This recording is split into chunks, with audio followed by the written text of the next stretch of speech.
Distingue tres fases en la masturbación infantil. La primera corresponde al periodo de lactancia, la segunda al breve florecimiento de la práctica sexual hacia el cuarto año de vida y solo la tercera responde al onanismo de la pubertad, el único que suele tenerse en cuenta. Al hablar de las pulsiones parciales, dice que a pesar del imperio que ejerce en las zonas erógenas, muestra componentes que desde el comienzo envuelven a otras personas en calidad de objetos sexuales. De esta índole son las pulsiones del placer de ver y de exhibir, así como la crueldad. Sobre todo el niño pequeño carece de vergüenza y en ciertos años tempranos muestra una inequívoca complacencia en desnudar su cuerpo, poniendo particular énfasis en sus genitales. Los niños se convierten en voyeurs, en fervientes mirones de la micción y la defecación de otros. Sobrevenida la represión de estas inclinaciones, la curiosidad de ver genitales de otras personas, de su propio sexo o del otro, permanece como una presión martirizante, que en muchos casos de neurosis presta después la más potente fuerza impulsora a la formación de síntoma. Los niños que se distinguen por una particular crueldad hacia los animales y los compañeros de juego despiertan la sospecha, por lo común confirmada, de una práctica sexual prematura e intensa proveniente de las zonas erógenas y en casos de madurez anticipada y simultánea de todas las pulsiones sexuales, la práctica sexual erógena parece ser la primaria. La ausencia de la barrera de la compasión trae consigo el peligro de que este enlace establecido en la niñez entre las pulsiones crueles y las erógenas resulte inescindible más tarde en la vida, en la adultez. En las fases de desarrollo de la organización sexual, Freud subraya lo dicho hasta ahora, que la vida sexual infantil es esencialmente autoerótica, pues su objeto se encuentra en el cuerpo propio y sus pulsiones parciales singulares aspiran a conseguir placer cada una por su cuenta, de forma independiente, desconectadas entre sí. El punto de llegada del desarrollo lo constituye la vida sexual del adulto, llamada normal. En ella, la consecución de placer se ha puesto al servicio de la función de reproducción y las pulsiones parciales bajo el primado de una única zona erógena han formado una organización sólida para el logro de la meta sexual en un objeto ajeno. La primera organización sexual pregenital es la oral o canibálica, cuya meta sexual es la incorporación del objeto. Esto más tarde estará relacionado con la identificación. Y hay una segunda fase pregenital llamada organización sádico-anal. En esta segunda fase pregenital, ya son pesquisables la polaridad sexual y el objeto ajeno. Se distinguen dos tiempos en la elección de objeto. La primera se inicia entre los 2 y los 5 años y el periodo de latencia la detiene o la hace retroceder. Y una segunda sobreviene con la pubertad y determina la conformación definitiva de la vida sexual. Sobre las fuentes de sexualidad infantil, la excitación sexual dice que nace como calco de una satisfacción vivenciada a raíz de otros procesos orgánicos o por una apropiada estimulación periférica de las zonas erógenas o como expresión de algunas pulsiones cuyo origen todavía no comprendemos bien, por ejemplo la pulsión de ver y la pulsión a la crueldad. En las metamorfosis de la pubertad dice que la pulsión sexual era hasta entonces predominantemente autoerótica. Ahora, sin embargo, halla al objeto sexual.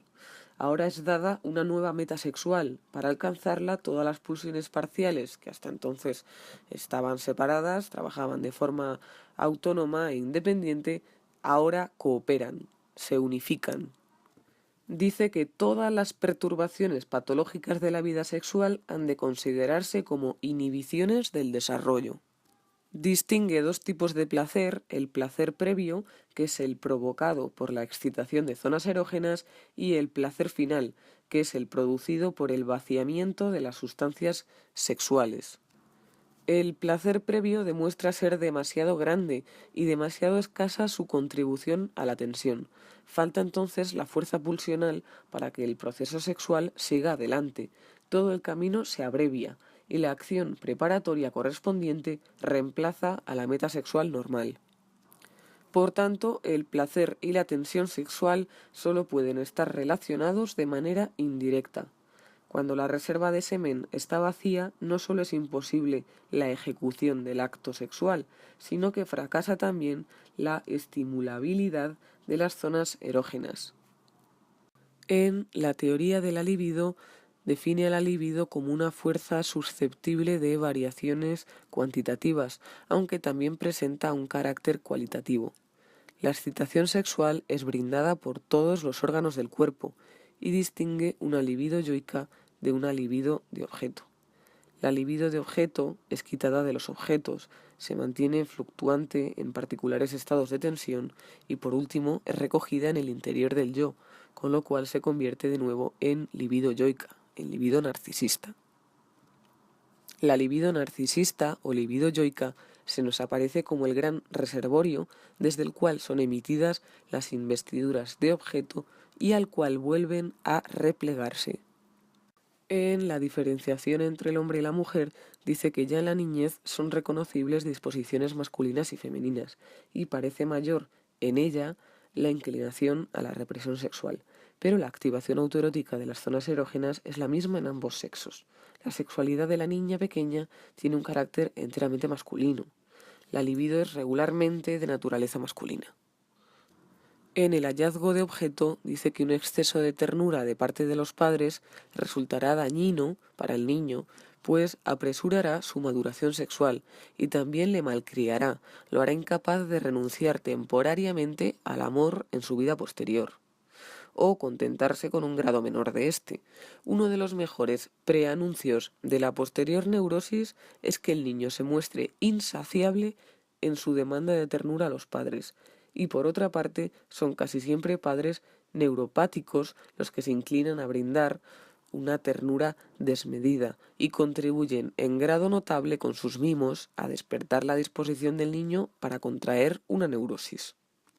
Con respecto a la angustia infantil, dice que la angustia de los niños no es originariamente nada más que la expresión de su añoranza de la persona amada.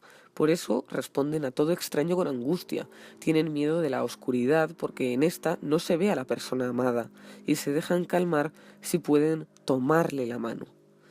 Al estado de angustia tienden únicamente niños de pulsión sexual hipertrófica o prematuramente desarrollada o suscitada por los mimos excesivos. Freud añade que el amor a los padres, no sexual en apariencia, y el amor sexual se alimentan de las mismas fuentes, y que la inclinación infantil hacia los padres es sin duda la más importante, pero no la única, de las sendas que, renovadas en la pubertad, marcan después el camino a la elección de objeto.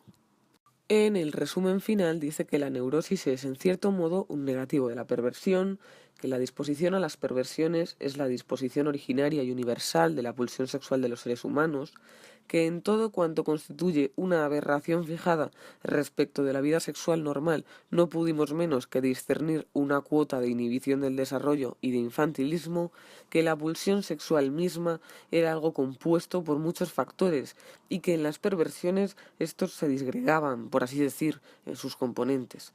Las perversiones se evidenciaron por una parte como inhibiciones y por otra como disociaciones del desarrollo. Subraya la preponderancia de las inclinaciones perversas en el caso de los psiconeuróticos.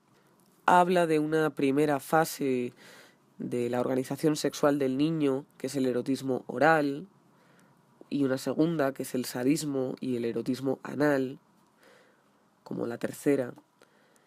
La participación final de las zonas genitales.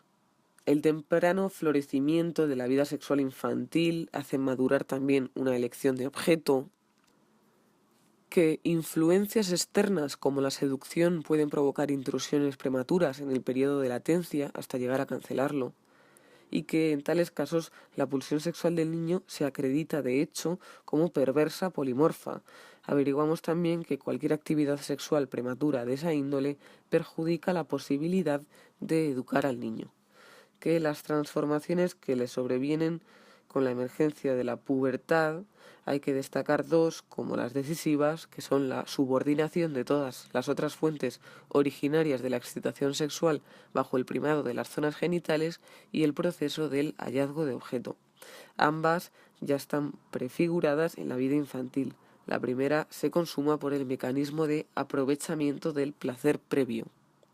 Finalmente dice que la represión no equivale a una supresión, que lo que llamamos el carácter de un hombre está construido en buena parte con el material de las excitaciones sexuales y se compone de pulsiones fijadas desde la infancia, de otras adquiridas por sublimación y de construcciones destinadas a sofrenar unas mociones perversas, reconocidas como inaplicables, así como que todos los factores deteriorantes del desarrollo sexual exteriorizan su efecto del siguiente modo: provocan una regresión, un regreso a una fase anterior del desarrollo, así como que la precocidad sexual suele marchar paralela a un desarrollo intelectual precoz.